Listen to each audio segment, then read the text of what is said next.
Salut les amis, c'est Cap sur l'Off, ravi de vous accueillir samedi 16 juillet. Nous sommes ravis d'être là comme tous les jours, bien sûr, avec les nombreux artistes qui viennent nous rencontrer ici et parler de leur actualité. Depuis le centre commercial Cap Sud, où se situe la loge du festival, lieu où nous tournons les émissions qui sont déposées ensuite sur la chaîne YouTube de la chaîne Festival et bien sûr Facebook Live, largement à partager. Devenez fan des artistes comme nous le sommes déjà. Dans quelques instants, je reçois une Marine, elle est blonde, on en parle tout de suite.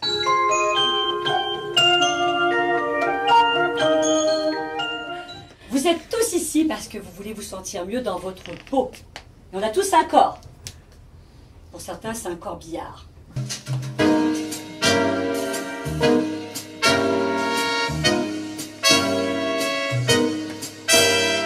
Donc je vois de tout. Et puis aussi des machos, des nymphos, enfin des comme vous.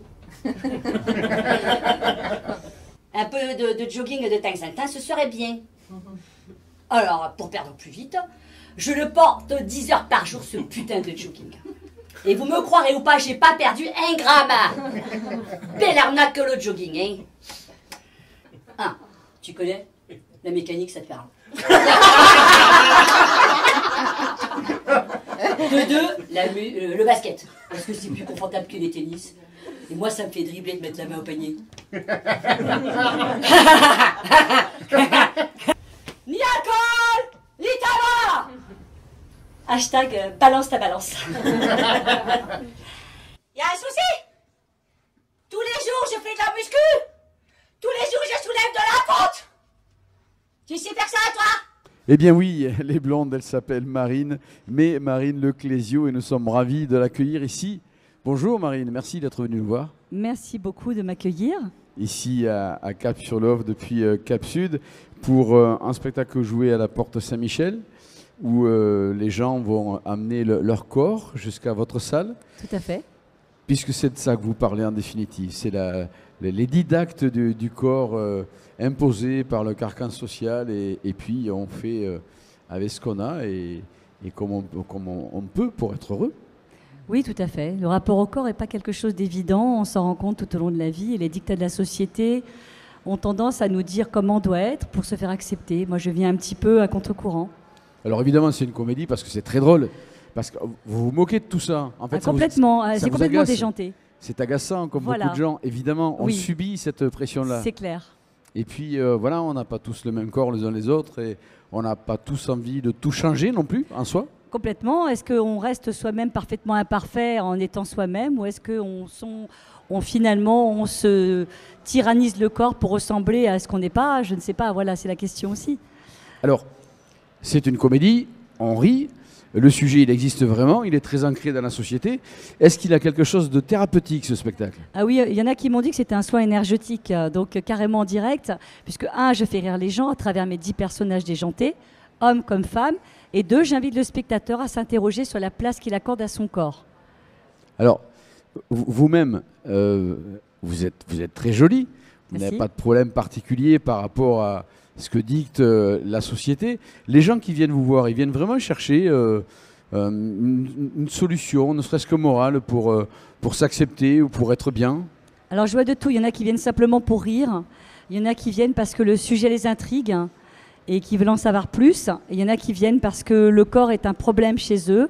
En fait, ce n'est pas une question simplement d'image, c'est une question aussi d'intégrer son corps. Il y a aussi l'image, mais il y a aussi le fait de se connecter vraiment à son corps. Et moi, je suis prof de danse et le fait d'avoir vu tous ces corps différents et ces gens qui ont un problème avec leur corps, j'ai eu envie et besoin d'écrire mon spectacle. Alors, c'est vrai que le titre, c'est « Votre corps me parle », mais notre propre corps nous parle aussi. Parce que quand nous sommes soucieux, quand nous sommes fatigués, le corps l'exprime par des symptômes, des mots divers. Sauf que peu l'écoutent en fait, et c'est un peu le souci, c'est que beaucoup de gens sont connectés à leur tête, pas beaucoup à leur corps. Et moi j'invite les personnes à se connecter vraiment dans leur corps, parce que si on est bien dans son corps, on est dégagé aussi du regard des autres, et si chacun est dégagé du regard des autres, tout le monde vit sa meilleure vie. Si par exemple, je dirais à compétence égale, 2 femmes cherchent un travail, la plus jolie aura le travail par rapport à l'autre. Il y a beaucoup de choses quand même qui sont un petit peu embêtantes, par exemple... on ne s'autorise pas toujours certaines choses parce qu'on a des complexes. Alors si on est dégagé des complexes, on peut aller très loin dans sa vie, on peut faire les meilleurs choix, qu'ils soient amoureux, professionnels ou autres. J'entends bien ce que vous dites et je me posais la question de savoir si le problème dans la perception de son corps ne venait pas essentiellement de soi, en définitive. C'est la manière dont on vit dans son corps soi-même. Ah, ça vient de l'enfance, ça vient des injonctions qu'on a prises comme des vérités, les complexes qu'on nous a dictés quand on était enfant. Ah, t'es comme ci, t'es comme ça. En fait, c'est très vaste comme sujet. C'est surtout à l'adolescence qu'on se compare aux autres et qu'on commence à trouver les autres plus beaux que nous et donc à développer les premiers complexes. Que l'enfant, lui, il se lève, il est heureux de vivre, il ne se demande pas s'il est beau ou pas. C'est ensuite que ça commence. Après adulte, on se préoccupe moins de son corps parce qu'on a d'autres choses à faire. Après âgé, moins de temps, ouais. Voilà, âgé, on commence à se dire qu'il commence à faire bobo, commence à l'écouter un petit peu plus. Et toute la vie, on a des étapes comme ça pour accepter son corps ou le mettre de côté. Et pourtant, c'est notre énergie vitale, c'est notre vie, c'est notre temple. Et moi, j'invite à l'intégrer complètement, à être connecté à notre corps, à l'incarner complètement. Alors j'ai l'impression, je suis désolé, de vous entraîner vers un discours très très sérieux. Je trouve que c'est très intéressant, très intelligent, très agréable d'avoir un spectacle ici en Avignon avec du fond, avec une base où les gens sont invités à une réflexion ou pourquoi pas un petit travail sur eux-mêmes. Mais après, parce que pour l'instant, lorsqu'on va au théâtre de la Porte Saint-Michel à 17h30, eh bien, on vient rire avant tout parce que ces sujets agaçants exactement. Sont amusants quand même. Mes personnages sont complètement déjantés. Le but premier pour moi, c'est de faire rire. Alors, vous êtes danseuse, est-ce que vous dansez sur scène? Alors, j'ai un peu de danse, oui, inévitablement, puisque comme je suis prof de danse, je ne peux pas monter sur une scène sans danser. Je ne regrette pas ma question. Donc, c'est une bonne question, merci. On danse et puis on s'amuse de tout ça, de tout ce qu'on nous impose, de ce qu'on nous dicte. Mais tout ça, c'est évidemment pour rire. Venez passer un bon moment. C'est au théâtre de la Porte Saint-Michel à 17h30. Pardon. Je crois que vous avez aperçu un petit teaser qui vous donne un aperçu de l'univers. Mais vous aurez compris qu'on y trouve de l'énergie, de l'humour et puis peut-être quelques clés pour aller un petit peu mieux. En tout cas, Marine, le Clésio, le spectacle Votre corps me parle, c'est tous les jours à 17h30 au théâtre de la Porte Saint-Michel. Sauf les jeudis, parce que les jeudis, c'est relâche. Exactement. Merci Marine. Merci beaucoup. Un excellent festival à vous. Merci d'être venu. Beaucoup.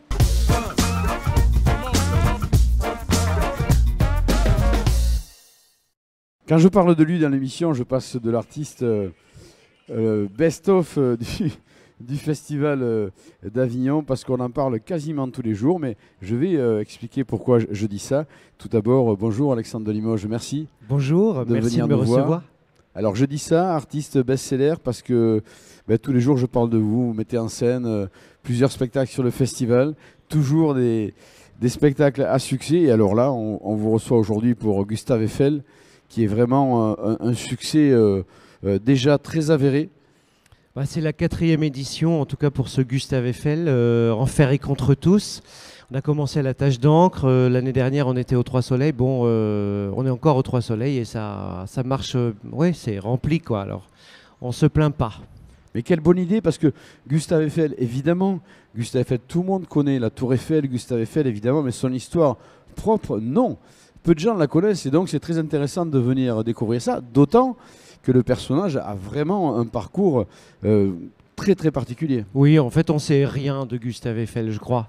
On connaît la Tour Eiffel évidemment, on connaît des ponts, on connaît tous des ponts quelque part, mais on ne sait pas tout ce qu'il a fait. Tout ce qu'il a fait, tout ce qu'il a inventé, tout ce qu'il a imaginé. Il a aussi, donc en dehors de l'architecture et de la construction, de milliers de monuments à travers le monde, à Saïgon, au Chili, en Égypte, des moulins, des églises, enfin énormément de choses. L'Observatoire de Nice, le Bon Marché, enfin voilà, énormément de choses. En dehors de ça, il a inventé le management à l'américaine, comme on le connaît aujourd'hui. On peut trouver des bouquins d'ailleurs à la FNAC, tout simplement, qui s'appellent « Comment manager, diriger son entreprise » comme Gustave Eiffel.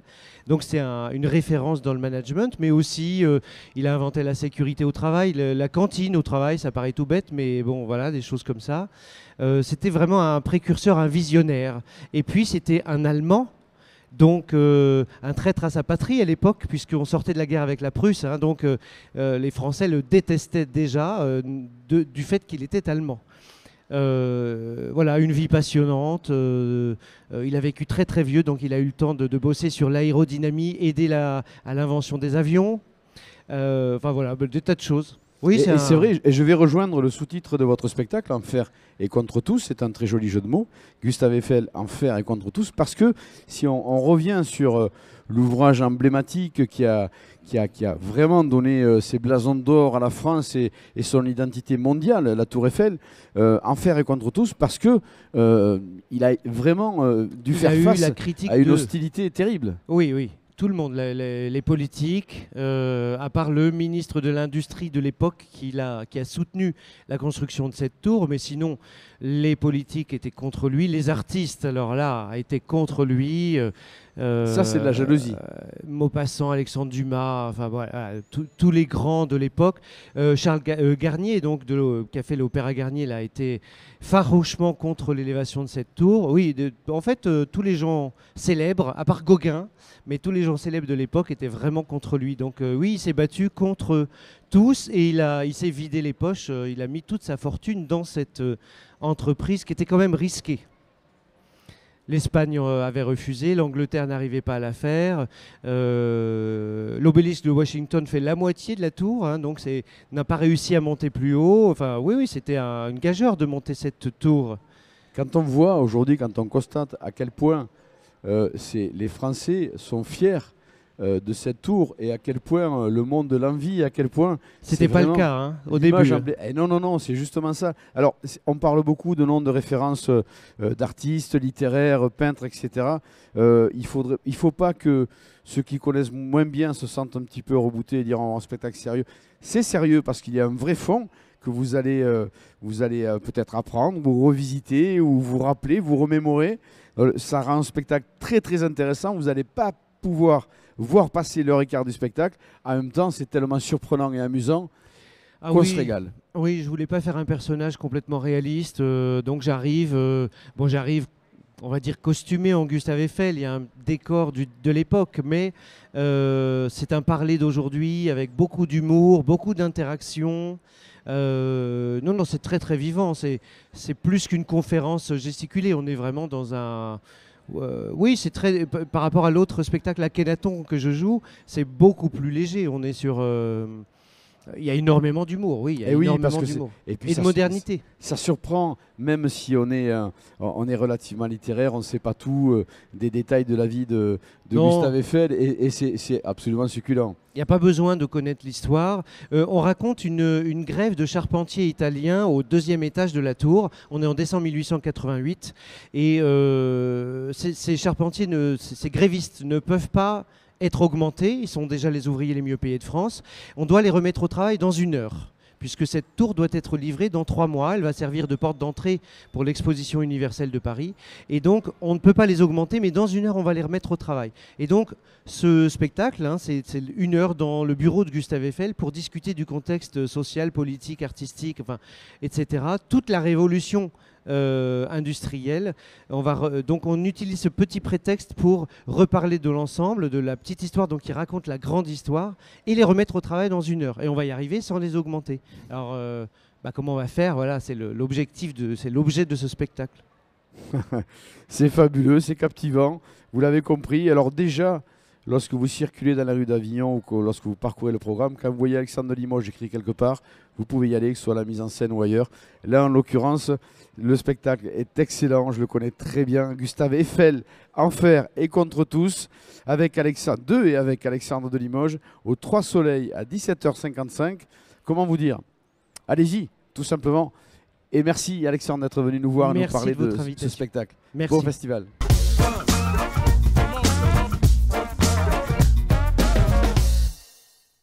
Allez, un moment un petit peu plus sérieux dans cette émission, puisque je vais vous amener au Parlement. Mais oui, messieurs, dames. Allez, plus sérieusement ou peut-être moins sérieusement, je vous propose d'accueillir Hélène Vézier. Bonjour. Oui, bonjour, merci de me recevoir. Merci beaucoup. Ou Madame Meuf. Madame Meuf, ouais, c'est mon état civil, Madame Meuf, exactement, ça me va très bien. Alors, je vais rentrer dans le vif du sujet. Vous étiez assistante parlementaire. Absolument. Bon, évidemment, c'est un vécu, c'est un parcours. Vous avez vu des choses, oui. Vous avez entendu des choses, vous en avez vécu d'autres.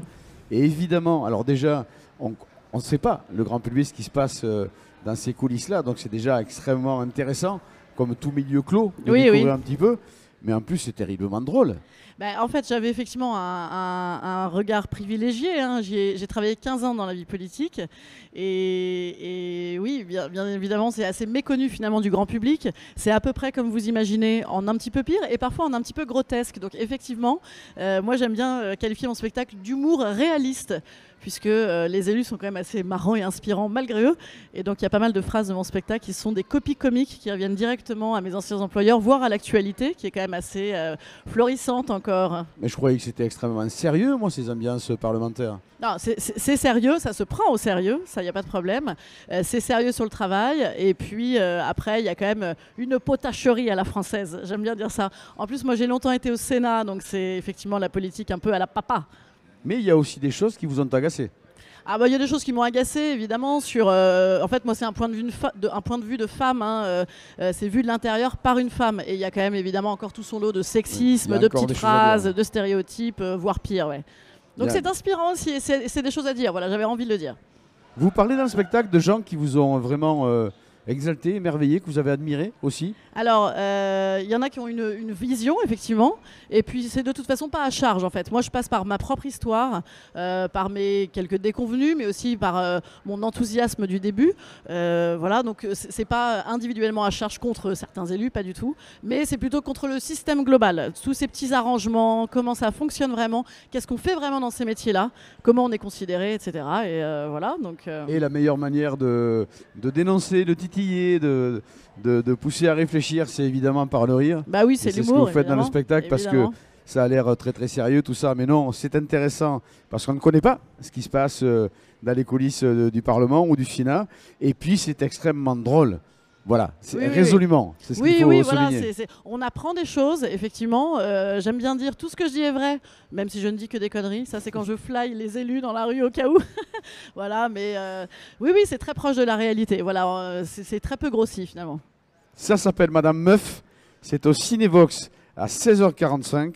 Que vous aimiez la politique ou pas, il faut juste avoir envie de découvrir et de rire et d'aller applaudir Madame Meuf au Cinévox à 16h45. Merci beaucoup Hélène Vézier. Merci à vous, merci à vous. De nous en parler et bon festival. Merci.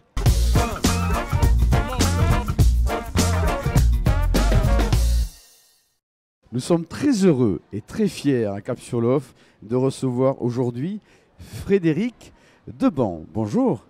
Bonjour. Merci d'être venu nous voir ici à Cap-sur-l'Off. Alors, on pourrait penser qu'on puisse parler comme ça dès le début de votre parcours à la télévision, etc. Vous êtes célèbre, vous avez une filmographie, mais on va rester sur ce spectacle-là parce que vraiment, vous venez ici vous mettre à nu et raconter un parcours avec une difficulté qui a survenu et ce combat pour passer outre et puis redevenir un comédien, celui que vous étiez avant. Tout ça sans pudeur et bien sûr avec humour, parce que c'est votre choix. Pas tout à fait. Pas tout à fait celui que j'étais avant. Parce que l'homme a changé et forcément le comédien a changé. C'est beaucoup plus intéressant aujourd'hui parce que effectivement je raconte ce qui s'est passé, ce qui s'est produit, un accident de vie, hein. Ça peut arriver à tout le monde. Voilà. J'ai reçu une bouteille sur la tête et le lendemain j'étais sourd complètement, avec un bruit que je n'arrivais pas à définir dans la tête, qui était de la puissance d'un Boeing 747 en phase de décollage. Je ne savais pas ce qu'étaient les acouphènes, parce que tant qu'on n'est pas touché par la maladie ou par le handicap, hein, on trace sa route et finalement on s'occupe de sa vie, quoi, telle qu'elle est. Moi, ma vie était faite de travail et de voyages, beaucoup. Donc oui, là, il a fallu que je fasse une pause imposée, on va dire. Oui, puis vous étiez un homme de scène, un homme de plateau, donc évidemment, cette faculté paraît complètement indispensable. Ce sens paraît totalement... il est totalement indispensable, en fait. Si ce sens nous déserte, il n'y a plus rien qui devient possible. A priori, quand on fait un métier comme le mien, public, la seule possibilité qu'on a, je parle pour moi bien sûr, hein, c'est finalement de s'enfermer dans une espèce de bulle D'avoir le moins de contact possible avec l'extérieur. De toute façon, ils sont impossibles. On ne peut pas se servir d'un téléphone. Je n'ai pas utilisé le téléphone pendant 5 ans. Voilà, ma vie se résumait à regarder des séries Netflix et à bouffer des plats picards pendant 5 ans. À peu près, hein, parce que j'ai quand même écrit 2 livres. Mais par rapport à ce qui est du métier public, j'ai lâché l'affaire totalement pendant 5 ans. Et puis, vous choisissez, vous trouvez quelques clés. En tout cas, vous trouvez de la force. Après, certainement, un moment d'introspection Un long moment. Un long moment pour combattre ça Oui. et revenir, si je puis dire, à la vie. Oui, il faut aller faire un grand tour du côté de la résilience. Ce que je suis allé faire par le biais de la littérature, par le biais de films, de séries aussi que j'ai pu regarder. Et par une forme de sagesse que de toute façon, je n'ai pas attendu d'avoir un handicap pour l'avoir. Je l'avais bien auparavant aussi. Je parle de méditation, je ne parle surtout pas de sophrologie, hein, parce que sur moi, ça n'a pas fonctionné du tout. Je dis ça parce que je sais qu'on envoie beaucoup de gens qui sont malentendants et qui ont des acouphènes vers les sophrologues. Mais moi, j'étais mort de rire à la première séance de sophrologie et j'ai pas pris ça du tout au sérieux. Enfin, c'était pas pour moi, quoi. Alors aujourd'hui, tout va bien. Les plateaux de télé se sont réouverts, les plateaux télé vont se réouvrir. Les scènes, en tout cas, se sont réouvertes. Vous avez choisi aussi de vous... Alors, j'imagine que dans le fondement de la vocation de ce spectacle, il y a aussi peut-être avez-vous été un peu aidé, avez-vous envie à votre tour d'aider les autres, ne serait-ce que par ce témoignage-là, ou en tout cas donner de l'espoir? Alors, ce spectacle, comme vous l'avez dit, enfin, vous êtes gentil, vous m'avez dit vous êtes connu. Non, j'ai été connu. Pour arriver sur cette scène d'Avignon et avant celle-là sur la scène du Théâtre du Gymnase à Paris, je pense être le seul comédien à avoir fait ça en France. Il a fallu que je me dépopularise. C'est quand même très... Oui, c'est inédit pour un comédien, bien sûr. C'est inédit pour un comédien. Mais il le fallait parce que la seule possibilité pour moi, c'était de me faire implanter. Et la série de TF1 passait encore à la télévision. Oui, on parle de Sous le Soleil. On parle de Sous le Soleil, oui. Immense succès. Oui, elle passait encore à la télévision et je ne pouvais pas sortir dehors sans qu'on vienne me demander de faire des selfies et des photos. Et ça me posait vraiment un problème de me faire mettre un corps étranger sur la tête. Voilà. Cela au prix de supporter ce putain de vacarme insupportable. J'ai tenu 5 ans. Je suis un costaud quand même. Et lorsque j'ai écrit ce seul en scène avec Dominique Lozac, ce seul en scène il y a 10 tableaux dedans et je raconte l'histoire telle qu'elle s'est passée dans la chronologie. J'ai commencé à faire les répétitions au Théâtre du Gymnase, simplement je ne pouvais pas dépasser le 3e tableau parce que ce qu'il faut savoir avec les acouphènes, c'est que c'est relié au système émotionnel. Donc si on a une contrariété, c'est un tsunami, une caresse, ça va dans les douceurs, mais tout est multiplié par 10 minimum. Voilà. Et donc, au début du seul en scène, je raconte l'histoire du mec qui s'est pris la bouteille, il est à l'hôpital, il comprend pas, il est très en colère. Et donc, ces enfoirés d'acouphènes, ils montaient en même temps. Tant et si bien qu'arrivé au 3e tableau, où le bonhomme, il commence à se calmer un peu et à aller vers plus de poésie, j'entendais plus ma voix. Donc là, j'ai eu un déclic, je me suis regardé dans le miroir et j'ai dit, question d'image, mais quelle image, pauvre con. Qu'est-ce que l'image quand on n'a pas les sons, finalement? Et j'ai appelé le professeur Frachet, je me suis fait implanter en 2019. Et ce qui me permet d'être aujourd'hui avec là et d'être de retour dans la conversation de la vie. Et c'est bien. Oh, c'est fabuleux. S'il n'y avait pas des cons de temps en temps qui me font chier, ce serait un émerveillement permanent. Ah oui, parce que du coup, vous vous mettez en danger d'entendre des bêtises. Ouais, ça peut arriver quand on Oui, entend bien. mais Oui. du coup, j'ai récupéré les cons qui vont avec. C'est ça. Non, mais il n'y en a pas beaucoup, je vous rassure. Mais bon, l'avantage, c'est que maintenant, c'est moi qui commande. C'est-à-dire que si je n'ai pas envie d'entendre quelque chose, j'ai juste 1 centimètre à pousser mon doigt et hop, j'entends Et plus ça rien. coupe. Et ça, c'est peut-être pas mal. En tout cas, bon, on aura compris que le spectacle est...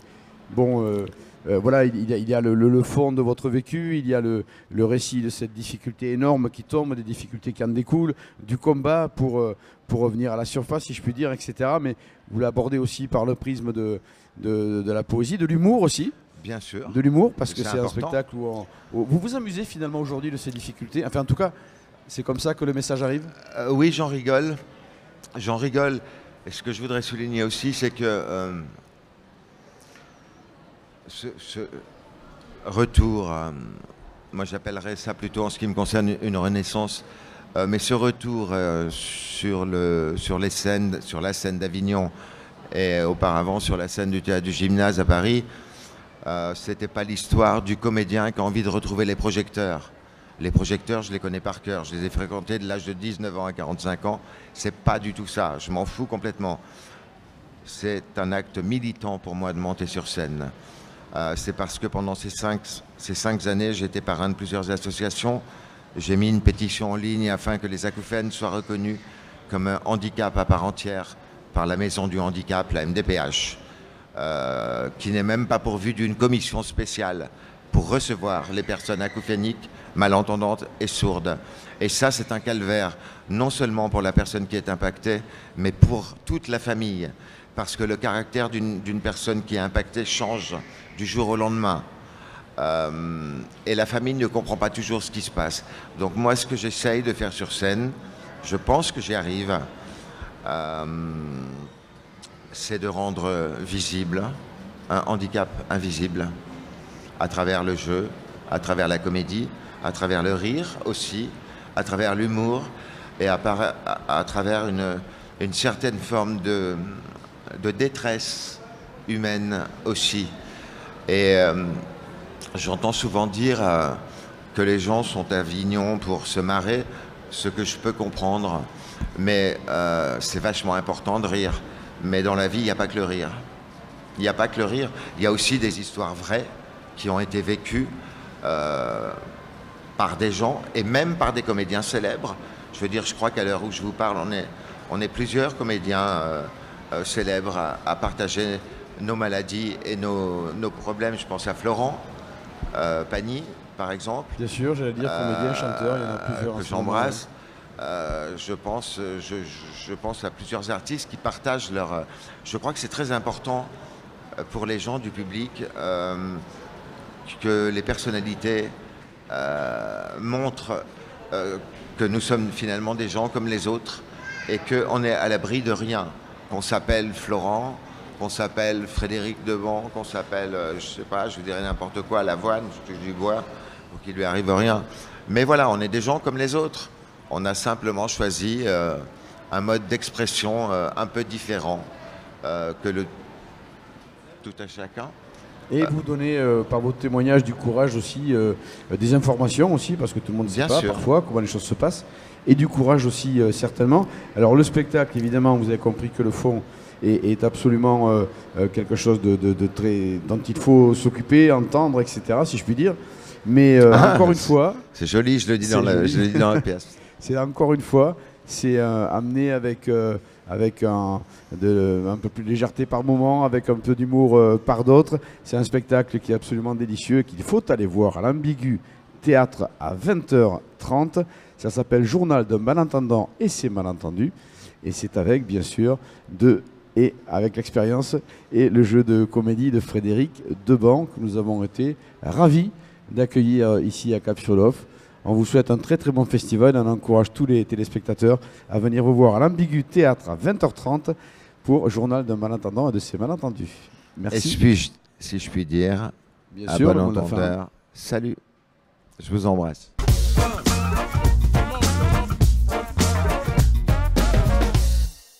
Les amis, vous connaissez la plume de Laurent Baffy et puis son talent, évidemment.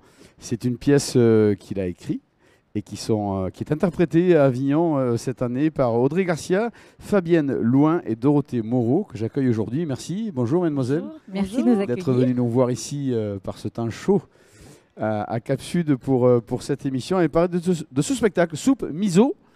Alors, on va expliquer le lien avec le contenu du spectacle, mais il est question de misogynie dans ce spectacle. Alors, spectacle militant ou pas ? Alors, en tout cas, pas moralisateur, ça c'est sûr. On dénonce la misogynie à travers l'histoire, à travers la religion, la littérature, la musique. On va de Freud à Sardou.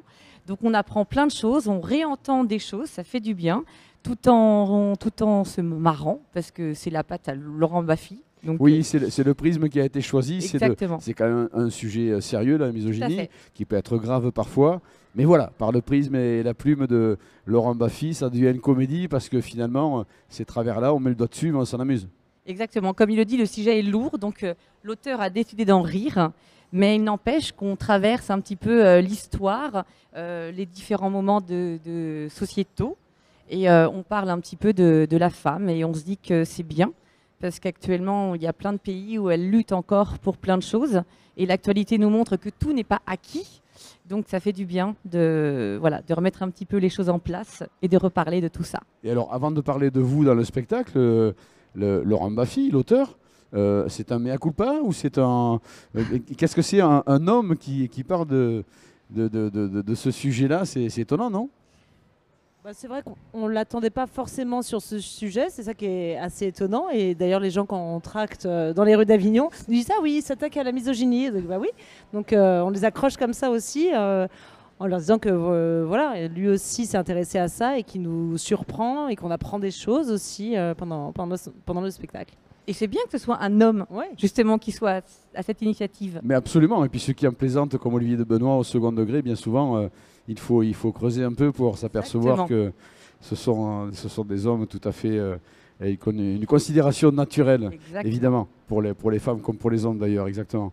Et donc, et vous, du coup, dans ce spectacle-là, malgré tout, en tant que femme, vous vous sentez un petit peu complice avec les spectatrices du spectacle? Enfin, vous parlez d'un sujet qui vous touche particulièrement, évidemment. Oui, alors après, c'est sous forme de conférence. Nous sommes 3 sur scène, avec des personnages très marqués pour que nos interactions soient rigolotes, que voilà, notre rencontre soit sympathique. Et puis voilà, on va traverser à travers des chapitres. On a on va dire, Moi, je l'institutrice. joue un peu le rôle d'une prof, enfin de la conférencière qui essaye de leur expliquer un petit peu l'évolution de la position de la femme à travers les âges depuis l'Antiquité. Et j'ai affaire à 2 charmantes élèves à qui je réapprends aussi des choses. Donc voilà, Et vous vous amusez, évidemment. bien sûr. Les hommes sont contents d'être au spectacle? Oui, je crois. Oui, Ah oui, oui. on leur fait une petite dédicace à la fin, ils sont Voilà. tout contents. Et puis surtout, les gens sont assez attentifs en fait dans les Très, moments un peu très. sérieux, entre guillemets, les dates historiques, etc. Et on entend des réactions, quoi. Ils nous écoutent vraiment, ils apprennent des choses et on le sent en tout cas pendant Vous avez le spectacle. sentiment que les hommes ont besoin de réaliser certaines choses? Même des gens gentils, mais qui n'ont pas conscience de tout, qui ont simplement un héritage sociétal, culturel, qui fait que un mode de pensée, de réagir, ou ça y est, on est dans la modernité, aujourd'hui, il y a quand même Je beaucoup moins pense de que problèmes. c'est en train de changer là depuis 2017, ça change un peu, ça va être très long, mais c'est quand même en train de changer. Enfin, moi je le ressens. Oui, Quand mais en même. même temps, ça fait toujours du bien de réentendre des choses, parce qu'il y a des choses qui sont tellement ancrées que même pour les femmes, il y a des Ah choses oui. qui étaient absolument énormes et qui étaient d'un naturel déconcertant, que tout le monde acceptait, en tout cas. Et là, le fait de l'entendre, oui, il y a des hauts dans la salle, l'écoute est très attentive, et ouais, c'est très, très intéressant pour ça. C'est vrai que des problèmes, il y en a encore, mais enfin, quand on est un homme comme moi, on aime sa maman, on aime son épouse et ses filles, et puis on aime simplement avoir un bon comportement. Mais c'est vrai qu'il y a quand même des choses qui sont qu'on peut ne pas réaliser, qui viennent de l'héritage. Voilà, donc il faut se moderniser par rapport à ce point de vue. Le spectacle sert à ça, mais il sert surtout à s'amuser, parce que voilà, on a l'air très sérieux, mais c'est une comédie. Vous riez de tout ça. Bien Oui, sûr. oui, ça reste une comédie, oui, oui. Même nous, on rit beaucoup sur scène, c'est dans Ça- la joie. Dans la joie et la bonne humeur, Voilà. on s'amuse Oui. toutes les 3 Et et on avec- embarque le public avec nous.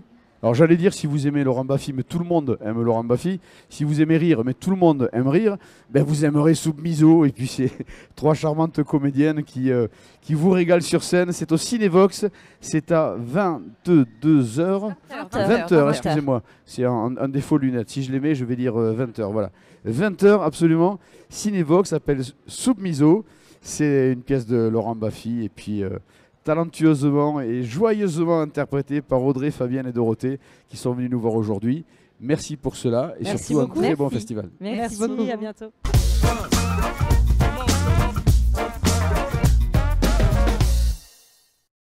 Parlons d'un spectacle maintenant qui peut-être nous apprendra des choses, en tout cas peut-être à moi. Ça s'appelle Fête des enfants, qui le disait. Et pour en parler, je reçois l'autrice et comédienne Corinne Pattès. Bonjour Corinne. Bonjour. Merci de venir nous voir ici merci à de me recevoir. pour parler de ce sujet qui indiscutablement va toucher tout le monde, évidemment. Alors il faut comprendre un petit peu ce qui arrive. D'abord le choix d'avoir des enfants, d'en faire ou pas, et puis ensuite ils sont là. Et puis voilà, c'est pas toujours simple. Non, c'est pas toujours simple, effectivement. Moi, je suis maman de 3 garçons. Un grand qui a 21 ans aujourd'hui, un deuxième qui a 19 et un petit dernier qui a 14.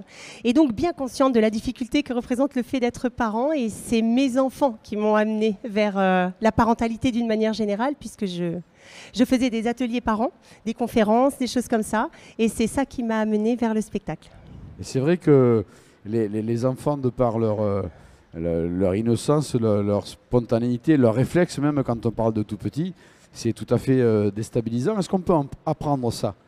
Alors, apprendre, oui, je n'ai pas la présomption de vouloir donner vraiment des conseils, mais par contre, apporter des choses aux parents. En fait, c'est tout simplement une metteur en scène qui est venue me voir à une de mes conférences et qui m'a dit « J'adorerais, j'ai beaucoup ri, j'ai beaucoup appris, j'adorerais faire de cette conférence un spectacle. » Et donc, voilà, on a travaillé dans ce sens-là. Ça permet de donner aux parents des billes, de leur donner des clés de compréhension des enfants, de mieux comprendre leurs enfants, qu'ils soient petits ou grands, hein, tout pareil. Hein. Ça parle même à l'ex-enfant qu'on a été. Et tout ça dans la bonne humeur, l'humour.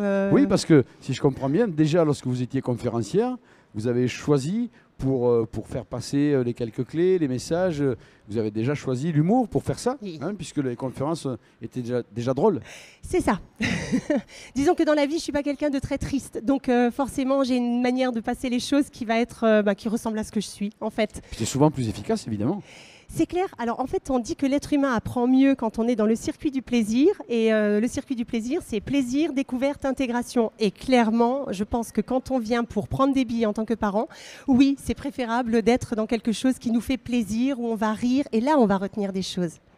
Alors, nous sommes aussi une émission d'information technique. Donc je vais donner les informations de théâtre dans un instant. Mais juste avant, au niveau de l'accessibilité, justement, puisque vous parlez des enfants, est-ce qu'ils peuvent être dans la salle? Les enfants peuvent être dans la salle, oui. C'est d'ailleurs quelque chose qui nous a assez étonnés parce qu'à la base, on s'était dit 12 ans, c'est bien pour comprendre le propos, voilà. Et finalement, on se rend compte que même à 8 ans, ils sont assis en face de moi, comme ça, ils me regardent. Des fois, ils lèvent même la main. Voilà, on a des interactions avec, selon le cas, les enfants qu'on a dans la salle. On a des ados, on a des plus petits, on a des plus grands. Enfin, c'est un vrai plaisir, ouais, vraiment. Et bien sûr, aujourd'hui, les hommes sont autant concernés par les préceptes éducatifs que les mamans, bien évidemment. Clairement. Donc c'est un spectacle familial. Il vous arrive d'avoir des gens qui viennent parce que vraiment ils viennent chercher quelque chose, une aide? Alors à la base, en tous les cas, là sur Avignon, les gens viennent parce que c'est quelque chose où ils vont parler de manière détendue, où il va y avoir de l'humour, il va y avoir en même temps, ça va être instructif, en même temps il va y avoir des émotions, il va y avoir vraiment plein de choses, c'est assez complet.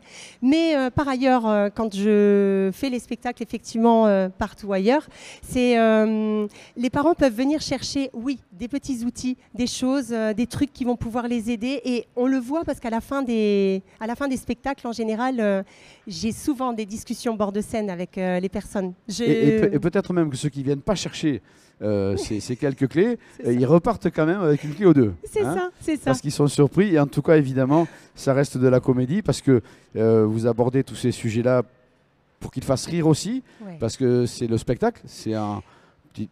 Déjà en conférence, vous amusiez les gens. Mais enfin, là, c'est encore autre chose. Dans le spectacle, ouais. il faut amuser, divertir. Donc, c'est ce que vous faites très bien avec ce sujet que tout le monde entend, comprend et vit de toute manière. Alors je reviens sur les informations techniques parce qu'il y avait cette stratégie, on en a parlé en off, de toucher tout le monde, ouais. les plus jeunes, etc. Donc il y a 2 horaires. Vous êtes à la Marelle des Teinturiers à 13h. Alors la Marelle des Teinturiers, c'est un nouveau théâtre cette année. Très joli, très mignon. Je me souviens plus l'adresse. Rue de la Bonneterie, je crois. C'est ça. Rue de la Bonneterie. C'est tout au bout de la rue des Teinturiers. Il y a un gros croisement. On ne peut pas le rater. Voilà, pas loin des Béliers, du Palais du Rire, si vous connaissez le quartier. Et allez découvrir ce théâtre-là aussi. Et découvrir ce spectacle Fête des enfants.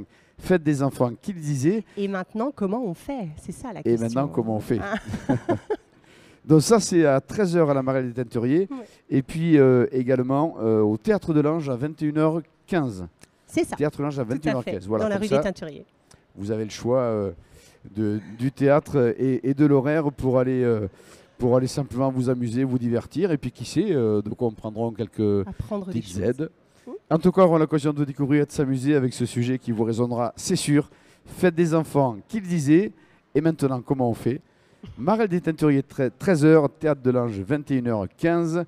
Et nous avions le plaisir d'avoir avec nous, pour en parler, l'autrice et comédienne Corinne Patès. Merci beaucoup. Merci Très beaucoup. bon à festival. vous. Merci beaucoup. Au revoir.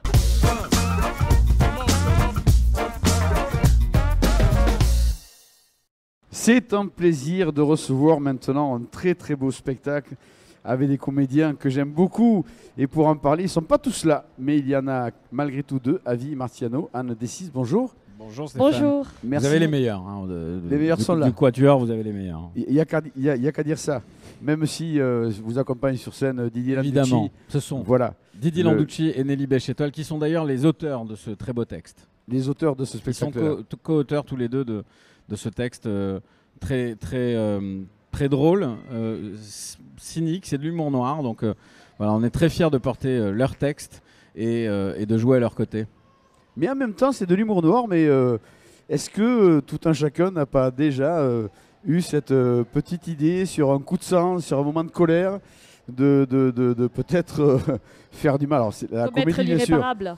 Voilà, commettre l'irréparable ou voilà. Ben oui, justement, c'est ça qui est très savoureux pour nous, c'est que nous allons jusqu'au bout. C'est-à-dire que ces petits agacements du quotidien que nous connaissons tous, au bout d'un certain temps d'une vie de couple, eh bien, à un moment donné, certaines idées noires nous traversent l'esprit. Et nous, ce qui est savoureux, c'est de pouvoir les incarner et aller jusqu'au bout de cette violence. Voilà. Mais c'est un spectacle très drôle et avec beaucoup de bienveillance et d'amour.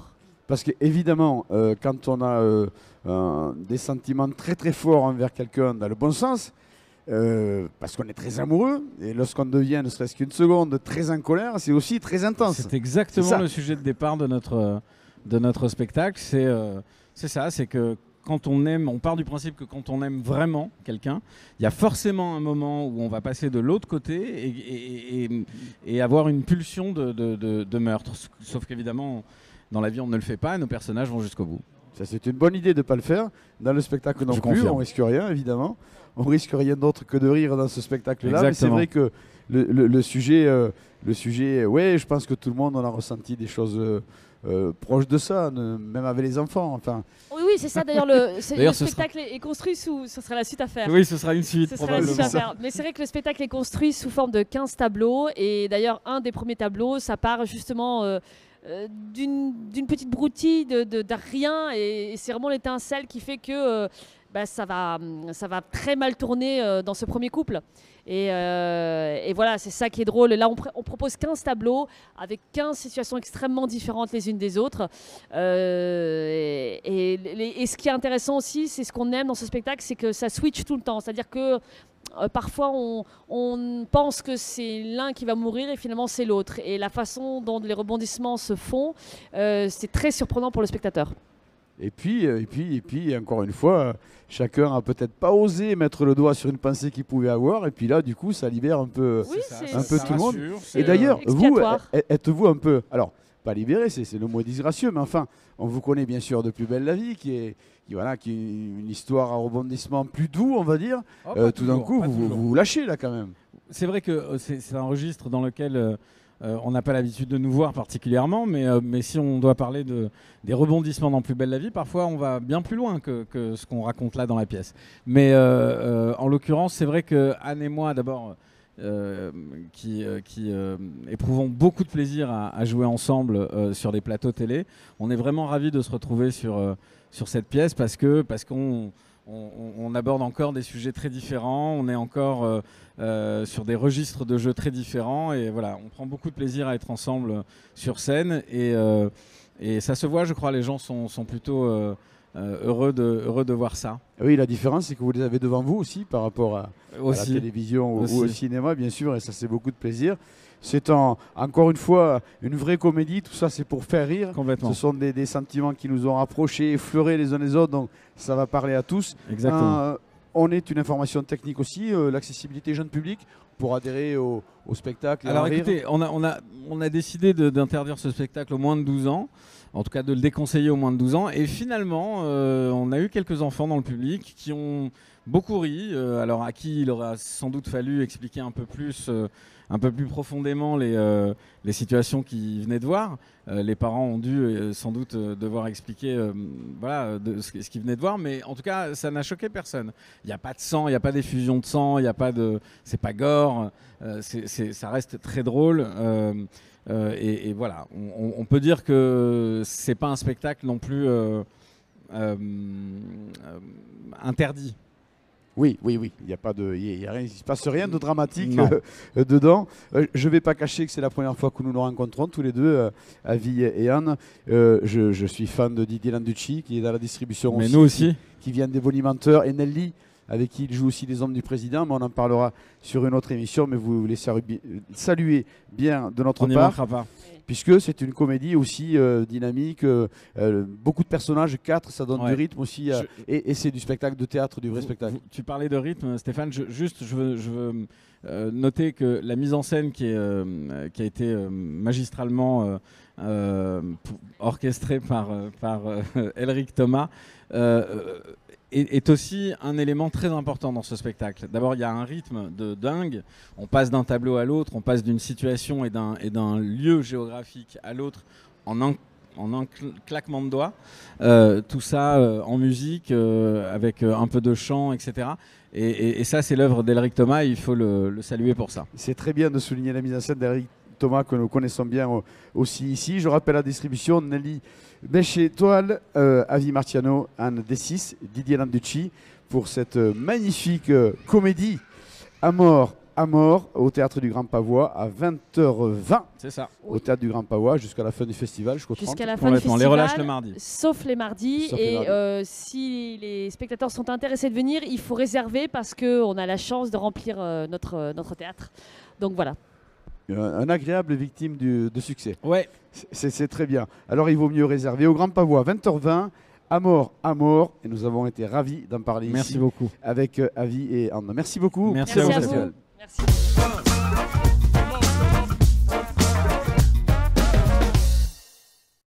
Eh bien les amis, nous allons parler maintenant de chronique sentimentale avec un spectacle qui s'appelle Louis Arthur.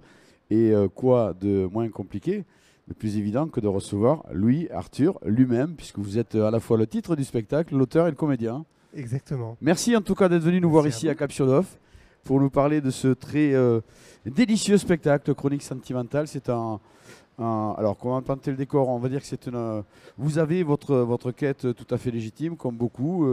Vous, votre vie, vous la voyez avec une petite jolie histoire, etc. Ouais.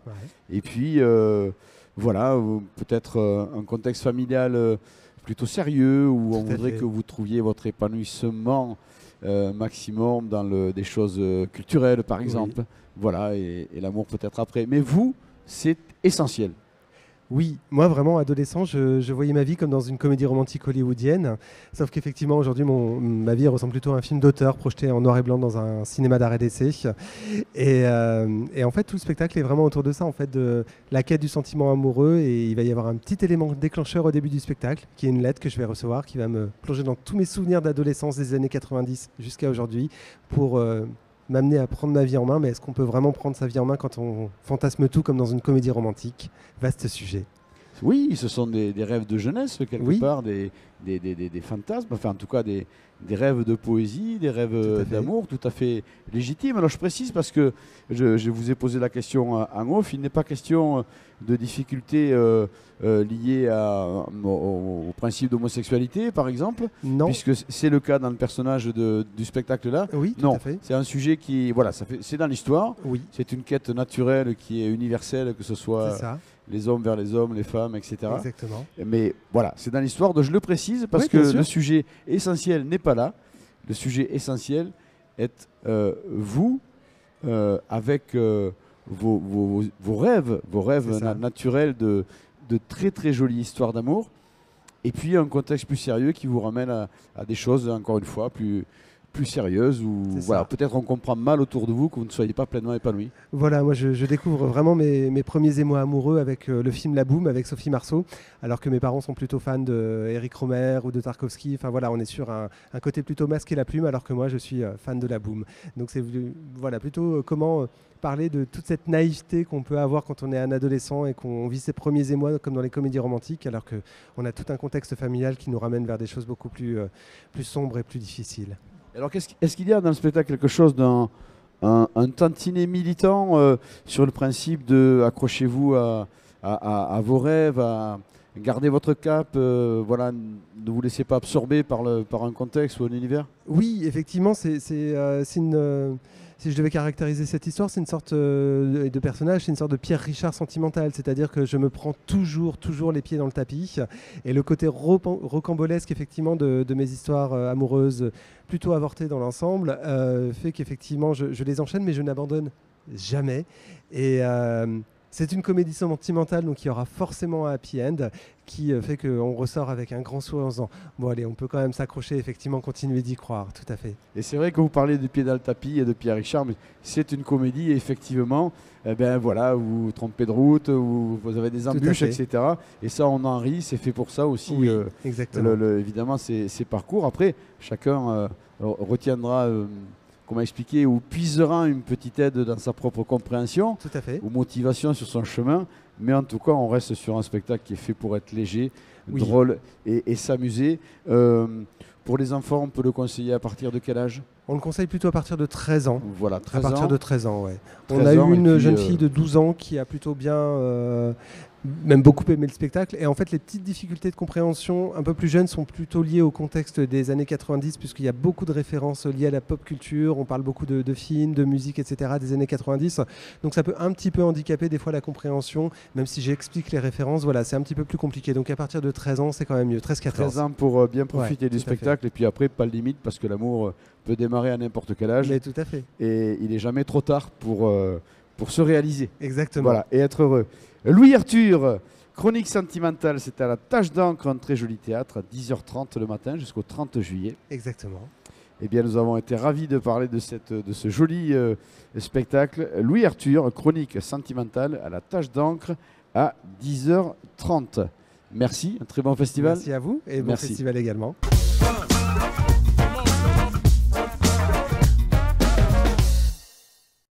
C'est avec une forme de logique, mais surtout beaucoup de plaisir, et avant tout beaucoup de plaisir, que j'accueille maintenant Monsieur Antoine Seguin. Bonjour. Bonjour. Merci d'être venu nous voir ici à Cap-sur-le-Hoff avec ce spectacle. Alors je disais en toute logique parce que vous aviez présenté Le Château de ma mère et La gloire de mon père. Exactement. Et donc il était temps de clôturer la trilogie après le succès demandé. Donc ça a duré quelques années parce qu'il fallait encore proposer le même spectacle, puisqu'il y avait de la demande de spectateurs. Tout à fait. Avant de venir sur ce dernier volet, Le Temps des secrets. Voilà, alors c'est pas tout à fait le dernier pour les souvenirs d'enfance de Pagnol, parce qu'il a eu un dernier ouvrage posthume, mais on va dire que c'est le dernier qu'il a véritablement quand on parle écrit. de trilogie, en général, on parle de ces trois-là. Exactement. Voilà. Donc il s'agissait de clôturer un petit peu toute cette aventure qui nous a maintenant accompagnés pendant 10 ans, quoi. Donc 10 ans que je fais du. Il y a eu combien de spectacles, vous me disiez, en off? Oh, bon, on doit en être à peu près à 600 là. 600, c'est énorme. C'est énorme. Ça, c'est le succès pour une œuvre qui est déjà qui existe depuis un certain temps, mais exactement. Voilà, ça fait plaisir, tout simplement. Ça fait plaisir. C'est un magnifique texte. Vraiment, c'est superbe. Celui-là, en plus, je le trouve en tout cas plus drôle encore que les précédents. Brillamment interprété. Ça, c'est moi qui vais le dire, pas vous. Mais brillamment mis en scène aussi par Elric Thomas, qui est Elric Thomas, absolument. Et puis un spectacle. Alors, chaque pan de cette trilogie, finalement, peut être c'est indissociable. Enfin, on peut les voir dans le désordre. Oui, il n'y a pas du tout de nécessité de les voir tous les trois, heureusement d'ailleurs. Non, celui-là, on les retrouve, les personnages. Alors, la particularité, vous avez cité Elric Thomas, c'est qu'il est capable de faire travailler les comédiens sur plein de rôles. J'entendais les précédents. C'est-à-dire que là, moi, j'interprète 30 personnages différents dans le spectacle. Donc c'est important d'avoir des signes distinctifs pour chacun de ces personnages pour que ça aille très vite, parce qu'en fait on passe de l'un à l'autre sans rien, un changement de voix, un accessoire, une posture, etc. Et là on retrouve les petits personnages qu'on avait quittés qui avaient vers 7 ans et ils ont à peu près 11 ans et demi. 11 ans et demi, c'est important à cet âge-là. Votre public d'Avignon, ici je parle, hein. Oui. Votre public, ce sont des gens qui vraiment sont des amoureux de Pagnol, qui viennent vivre et revivre du Pagnol. Il y en a qui viennent découvrir aussi. Alors il faut quand même le savoir, c'est un seul en scène, c'est un texte. Donc je dis le texte intégral de Pagnol, pas dans son intégralité, mais en tout cas je ne change rien à la prose de Pagnol. Oui. Donc je l'ai respecté intégralement. Et c'est vrai que ce qui me semble, c'est que les parents y prennent un réel plaisir. Parce que je pense que il faut savoir que c'est une histoire d'amour, ce temps des secrets. C'est-à-dire que Pagnol raconte ses amours d'enfance. Et je dirais qu'il les a écrits et qu'il en a le recul quand il les écrit. Mais quand on a 11 ans et qu'on est dedans, je ne suis pas sûr qu'on voit les choses de la même façon. C'est-à-dire qu'on est un peu, et surtout quand je vois les jeunes d'aujourd'hui qui ont 11 ans, 12 ans, ouais, les filles, les garçons. Alors les garçons déjà souvent à 11 ans ils sont pas encore. Alors je sais pas, Pagnol était sûrement très mature, mais ils sont pas forcément encore tout à fait là-dessus. Et les jeunes filles elles découvrent l'amour. Et là on a vraiment les prémices des premiers émois amoureux où les petites jeunes filles parfois font marcher les garçons par le bout du nez. Et puis il va découvrir ce que c'est que l'amour et perdre un peu son amitié parce qu'il quitte un peu son amie Lily pour aller vers l'amour. C'est vrai que l'amour l'amour ça touche tout le monde bien Ah sûr. oui. Et puis je pense dès le plus jeune âge, mais il y a aussi c'est drôle Pagnol, c'est succulent. Ah mais celui-là est vraiment drôle. C'est très drôle. Alors en plus celui-là il était pas très facile à adapter parce qu'il y a plein d'épisodes différents et il y a plein d'histoires qui sont autres que celles de l'amour et que je ne vais pas déflorer parce que elles sont très surprenantes et étonnantes. Moi ce qui m'étonne c'est que les gens ne s'en souviennent pas forcément. C'est-à-dire que quand je vois des gens qui connaissent éventuellement l'œuvre de Pagnol, je les vois rire mais vraiment beaucoup quand je révèle certaines histoires. Et je me dis, mais ils s'en souviennent pas, alors que pour moi, c'était marquant. C'est-à-dire que vraiment, une fois qu'on l'a lu, je pense qu'on ne l'oublie pas. Donc, mais je pense que voilà, on a considéré pendant longtemps que peut-être Pagnol pouvait être un peu poussiéreux et autres. Et les gens sont vraiment heureux de redécouvrir. Et moi, je vois que des gens contents quand ils sortent. Et je le dis, c'est vraiment un spectacle tout public, mais pour les parents, quand on se souvient un peu de ce qu'on a vécu quand on était enfant, c'est très chouette. Ouais, très ça sympa. prend une autre dimension. Et Ouais. c'est très drôle, je disais, très amusant. Et puis comment ne pas rendre présent, et merci pour cela, Marcel Pagnol, dans le plus grand festival de théâtre d'Europe. C'est-à-dire que je suis un peu au bon endroit par rapport au personnage. Même en termes de région d'ailleurs. Et un peu en termes de région, Les cigales ne sont pas parce que loin. lui il vient de Valréas, enfin le grand-père, etc. Donc c'est pas très si loin, Nyons, tout ça, on est dans Absolument. les parages. Mais ce qui est sûr, c'est que en revanche, on ne l'aborde pas du tout comme il peut être parfois présenté beaucoup en Provence.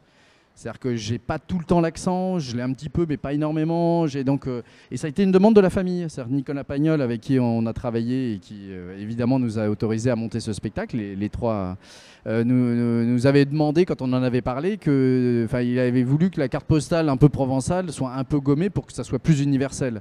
Et je pense qu'on a atteint un peu cet objectif. Et quand on en sort, on se rend compte que c'est pas une histoire de Marcel Pagnol en Provence, mais l'histoire universelle de l'amour quand on est enfant et quand on grandit, quoi. Eh bien, c'est beaucoup de plaisir d'être là et puis surtout d'aller assister à ce spectacle-là. Troisième volet, si je puis dire, de la trilogie, avec Le Temps des Secrets. C'est au Théâtre des Corsins à 10h30, avec bien sûr Antoine Seguin dans le rôle et qui interprète tous les personnages. Voilà, venez revisiter, reprendre du plaisir avec Le Temps des Secrets, Marcel Pagnol, Antoine Seguin au Théâtre des Corsins à 10h30. Et puis sur la route du retour, si vous voyez Landolfi, vous lui passerez le bonjour de ma part. Je n'y manquerai pas. Les amoureux de Pagnol comprendront. Bon festival en tout cas, merci d'être venu nous voir ici. Ouais, Stéphane, merci.